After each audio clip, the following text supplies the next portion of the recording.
हर हर महादेव सभी को। जय संतोषी माँ। अगर आप शुक्रवार का व्रत करते हैं तो शुक्रवार की व्रत कथा अवश्य सुननी या पढ़नी चाहिए। ऐसा करने से माता की कृपा प्राप्त होती है, पूजा अर्चना संपूर्ण होती है।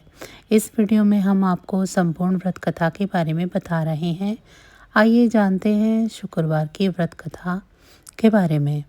एक गांव में एक बुढ़िया रहती थी जिसके 7 बेटे थे। 6 बेटे कमाने वाले थे और एक बेटा निकम्मा था। बुढ़िया माँ 6 पुत्रों का झूठा 7वें पुत्र को देती। 7वां पुत्र एक दिन अपनी पत्नी से बोला, देखो मेरी माता का मुझ पर कितना प्रेम है। वह बोली, क्यों नहीं, सबका झूठा बचा हुआ तुमको खिलाती है। वह बोला, जब तक अपनी आंखों से न देखे मान नहीं सकता। पत्नी ने हंसकर कहा, देख लोगे तब तो मानोगे। कुछ दिन बाद एक बड़ा त्योहार आया। घर में 7 प्रकार के भोजन और चूरमा के लड्डू बने। वह अपनी पत्नी की बात को जांचने के लिए सिर दर्द का बहाना बनाकर पतला कपड़ा सर पर लेकर रसोई में जाकर सो गया और कपड़े से सब देखता रहा। 6 भाई भोजन करने आए। उसने देखा माँ ने उनके लिए सुंदर सुंदर आसन बिछाए, 7 प्रकार की रसोई परोसी और आग्रह कर करके उन्हें भोजन कराती रही। वह सब देखता रहा। 6 भाई भोजन करके उठ गए। तब माँ ने उनकी 5 थालियों में से लड्डुओं का टुकड़े को उठाया और एक लड्डू बनाया। झूठन साफ कर माँ ने उसे पुकारा, उठ बेटा उठ, तेरे भाइयों ने भोजन कर लिया, तू भी उठकर भोजन कर ले। उसने कहा, मुझे भोजन नहीं करना है, मैं प्रदेश जा रहा हूँ। माता ने कहा, कल जाना हो तो आज ही जा। वह बोला, हाँ हाँ जा रहा हूँ। यह कहकर वह घर से निकल गया। चलते समय उसे पत्नी की याद आई। वह गौशाला में कंडे थाप रही थी। वहाँ जाकर वह बोला, मेरे पास तो कुछ नहीं है, यह अंगूठी है, सो ले लो और अपनी कोई निशानी मुझे दे दो। वह बोली, मेरे पास क्या है, यह गोबर भरा हाथ है। यह कहकर पत्नी ने उसकी पीठ पर गोबर के हाथ की थाप मार दी। वह चला गया। चलते चलते दूर देश में पहुंचा। वहां एक साहूकार की दुकान थी। वहां जाकर बोला, सेठ जी मुझे नौकरी पर रख लो। साहूकार को नौकर की सख्त ज़रूरत थी। साहूकार ने कहा, काम देखकर तनख्वाह मिलेगी। उसने कहा, सेठ जी आप जैसा ठीक समझो। उसे साहूकार के यहाँ नौकरी मिल गई। वह वहाँ दिन रात काम करने लगा। कुछ दिन में दुकान का लेन देन, हिसाब किताब, ग्राहकों को माल बेचना, सारा काम करने लगा। साहूकार के 7-8 नौकर थे। वे सब चक्कर खाने लगे, लेकिन उसने अपनी लगन, परिश्रम और ईमानदारी से सभी को पीछे छोड़ दिया। उसे अपने किए का फल मिला। सेठ ने भी उसका काम देखा और 3 महीने में ही उसे मुनाफे में साझेदार बना लिया। परिश्रम करते करते 12 वर्ष में ही वह एक नगर का नामी सेठ बन गया और सेठ अपना सारा कारोबार उस पर छोड़कर बाहर चला गया। इधर उसकी पत्नी पर क्या बीती वह सुने। सास ससुर उसे दुख देने लगी। गृहस्थी का काम करवाकर उसे लकड़ी लेने जंगल में भेजते। इस बीच घर की रोटियों के आटे से जो भूसी निकलती, उसकी रोटी बनाकर रख दी जाती और फूटे नारियल की नरेली में पानी दिया जाता। इस तरह दिन बीतते रहे। एक दिन जब वह जंगल में लकड़ी लेने जा रही थी, तब उसे रास्ते में बहुत सी स्त्रियां संतोषी माँ का व्रत करती दिखाई दी। यह वहाँ खड़ी होकर पूछने लगी, बहनों तुम ये किस देवता का व्रत कर रही हो और इसके करने से क्या फल होता है? इस व्रत के करने की क्या विधि है? यदि तुम अपने इस व्रत का विधान मुझे समझाकर कहोगी तो मैं तुम्हारा बड़ा एहसान मानूंगी। उनमें से एक स्त्री बोली, सुनो, यह संतोषी माँ का व्रत है। इसके करने से निर्धनता, दरिद्रता का नाश होता है, लक्ष्मी आती है, मन की चिंताएं दूर होती हैं, मन को प्रसन्नता और शांति मिलती है, निपुति को पुत्र मिलता है, प्रीतम बाहर गया हो तो वह शीघ्र लौट आता है, कुंवारी कन्याओं को मन पसंद वर मिलता है, चलता मुकदमा खत्म हो जाता है, कलह कलेश की निवृत्ति हो, मुख शांति रहती है। घर में धन जमा न हो तो जायदाद का लाभ भी होता है तथा और भी मन में जो कुछ भी कामना हो सब संतोषी माँ की कृपा से पूरे हो जाते हैं, इसमें कोई संदेह नहीं है। वह पूछने लगी, यह व्रत कैसे किया जाता है, यह भी बताओ तो बड़ी कृपा होगी। वह स्त्री कहने लगी, बिना परेशानी, श्रद्धा और प्रेम से जितना भी बन सके प्रसाद लेना, 5.25 पैसे या 5.25 आने तथा इससे भी ज़्यादा शक्ति और भक्ति के अनुसार गुड़ और चना लें। हर शुक्रवार को निराहार रहकर कथा कहना सुनना। इसके ओम बीज कम इसके ओम बीज कम नहीं टूटे। लगातार नियम पालन से करना होगा। सुनने वाला कोई न मिले तो घर का दीपक जलाकर उसके आगे जल के पात्र को रख कथा कहना, परंतु नियम न टूटे। जब तक कार्य सिद्ध न हो नियम पालन करना और कार्य सिद्ध हो जाने पर व्रत का उद्यापन करना। 3 मास में माता पूरा फल प्रदान करती है। यदि किसी के ग्रह खोटे हैं तो भी माता 1 वर्ष में अवश्य उनको अनुकूल करती है। कार्य सिद्ध होने पर उद्यापन करना चाहिए, बीच में नहीं। उद्यापन में 2.5 सेर आटे का खाजा और इसी अनुसार खीर या चने का साग बनाना। 8 बच्चों को भोजन कराना। जहाँ तक मिले देवर जेठ भाई बंधु कुटुंब के लड़के लेना। न मिले तो रिश्तेदारों और पड़ोसियों के लड़के बुलाना। उन्हें भोजन करा यथाशक्ति दक्षिणा दे। माता का नियम पूरा करें। ध्यान रखना उस दिन घर में कोई भी खटाई ना खाए। यह सुन वह वहाँ से चल दी। रास्ते में लकड़ी का बोझ को बेच दिया और उन पैसों से गुड़ चना ले माता के व्रत की तैयारी करने लगी। रास्ते में संतोषी माँ के मंदिर में जा माता के चरणों में लौटने लगी। विनती करने लगी, माँ मैं दीन हूँ, निपट मूर्ख हूँ, व्रत के नियम कुछ नहीं जानते हूँ, मैं बहुत दुखी हूँ। हे माता मेरा दुख दूर करो, मैं तेरी शरण में हूँ। माता को दया आई। एक शुक्रवार बीता था कि दूसरे शुक्रवार को ही उसके पति का पत्र आया और तीसरे शुक्रवार को उसका भेजा हुआ पैसा आ पहुंचा। यह देखकर जेठानी मुंह सिकोड़ने लगी। इतने दिनों बाद इतना पैसा आया, इसमें क्या बड़ाई है। लड़के ताने देने लगे। काकी के पास अब पत्र आने लगे, रुपया आने लगा। अब तो काकी की खातिर बढ़ेगी, अब तो काकी बुलाने पर भी नहीं भूलेगी। बेचारी सरलता से कहती, भैया पत्र आए, रुपया आए तो हम सबके लिए अच्छा है।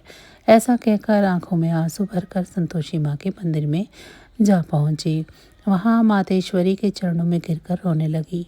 माँ मैंने तुमसे पैसा नहीं मांगा, मुझे पैसे की क्या काम, मुझे तो अपना सुहाग से काम है, मैं तो अपने स्वामी के दर्शन और सेवा मांगती हूँ। तब माता ने प्रसन्न होकर कहा, जा बेटी तेरा स्वामी जल्द ही आएगा।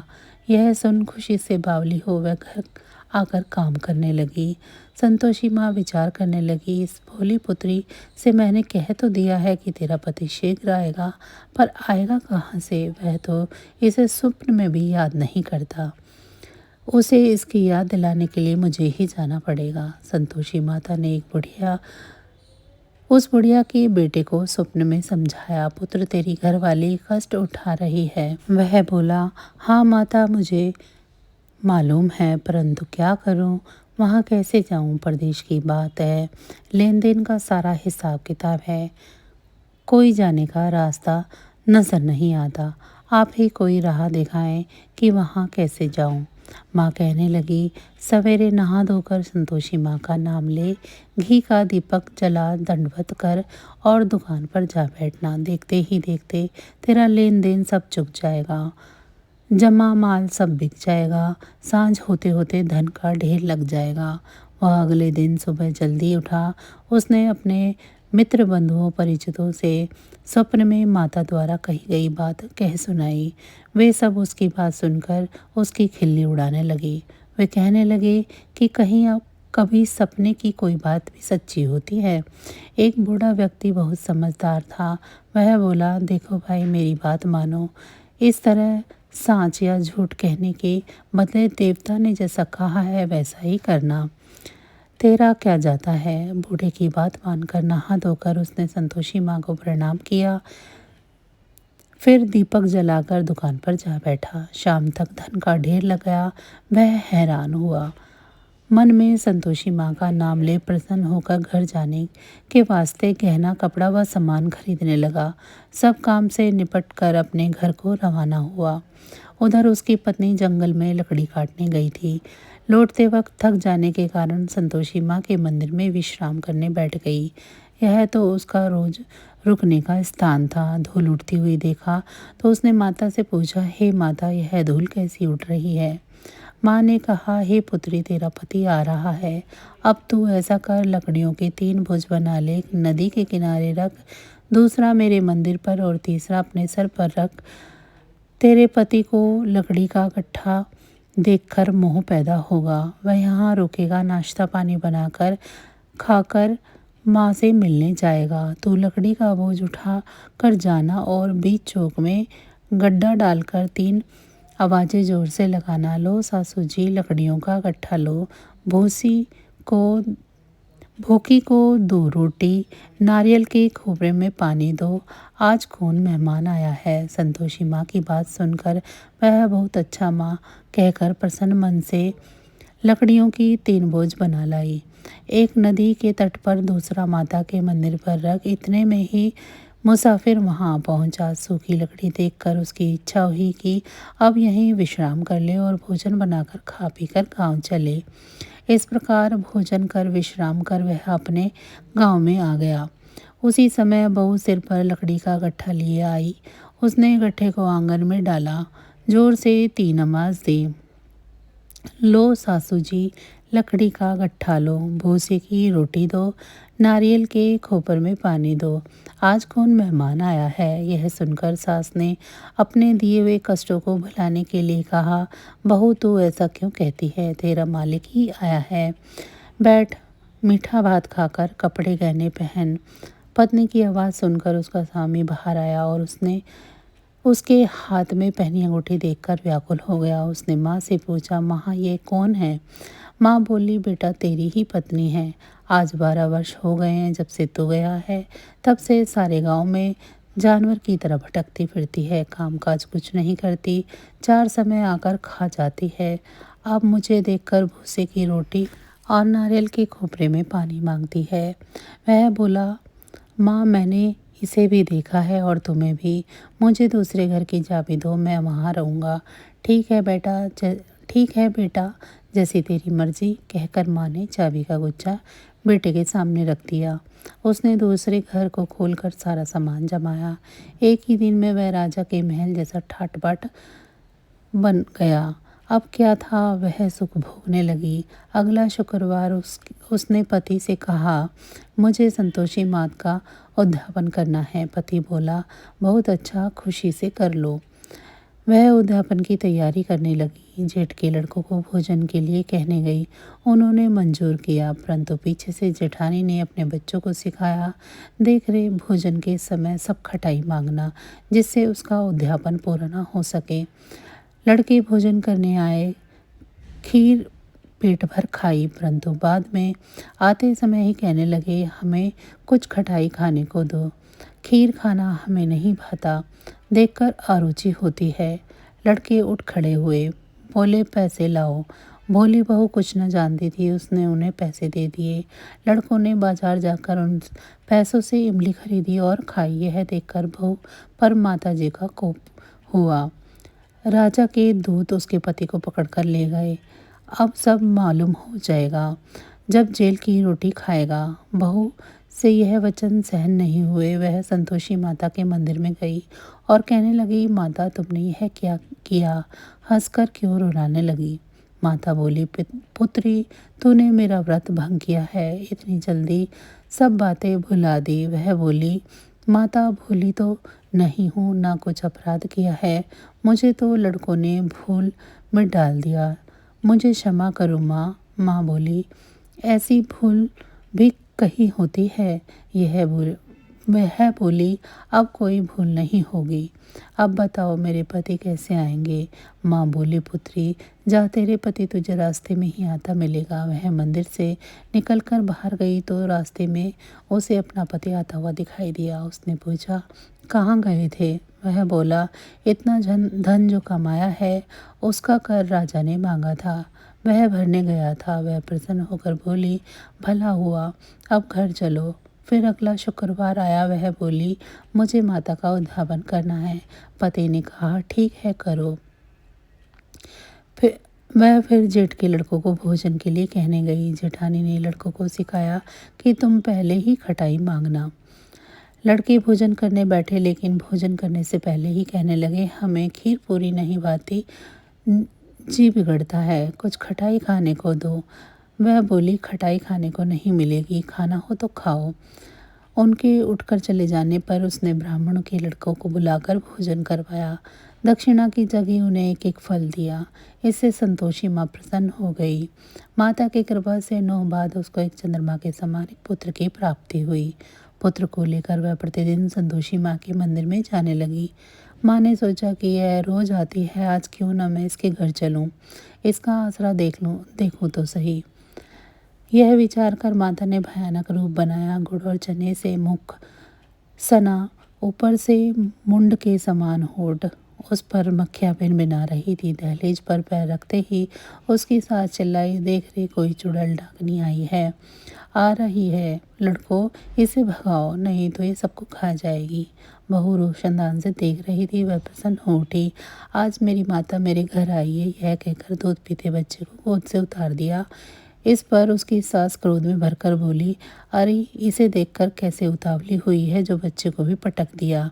इतने में माँ के प्रताप से जहाँ देखो वहाँ ही लड़के नजर आने लगे।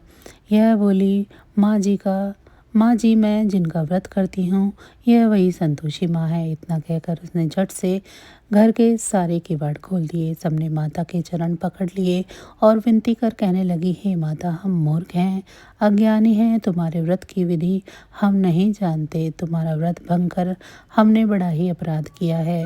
हे माता, आप हमारे अपराधों को क्षमा करो। इस प्रकार बार बार कहने पर संतोषी माता प्रसन्न हुई। इसके बाद उसकी सास कहने लगी, हे संतोषी माता, आपने बहू को जैसा फल दिया है वैसा सबको देना। जो यह कथा सुने या पढ़े उसके सभी मनोरथ पूर्ण करना। तो बस आज की जानकारी इतनी ही थी। फिर मिलेंगे हम आपको ऐसी ही किसी अन्य जानकारी के साथ अगली वीडियो में। अगर आपको मेरी ये जानकारी अच्छी लगी है तो वीडियो को लाइक करें। चैनल को अभी तक सब्सक्राइब नहीं किया है तो ऐसी ही जानकारियों के लिए चैनल को सब्सक्राइब कर लें। आप पर और आपके परिवार पर सदैव संतोषी माँ की कृपा दृष्टि बनी रहे। आप सभी का बहुत बहुत धन्यवाद। जय संतोषी माँ।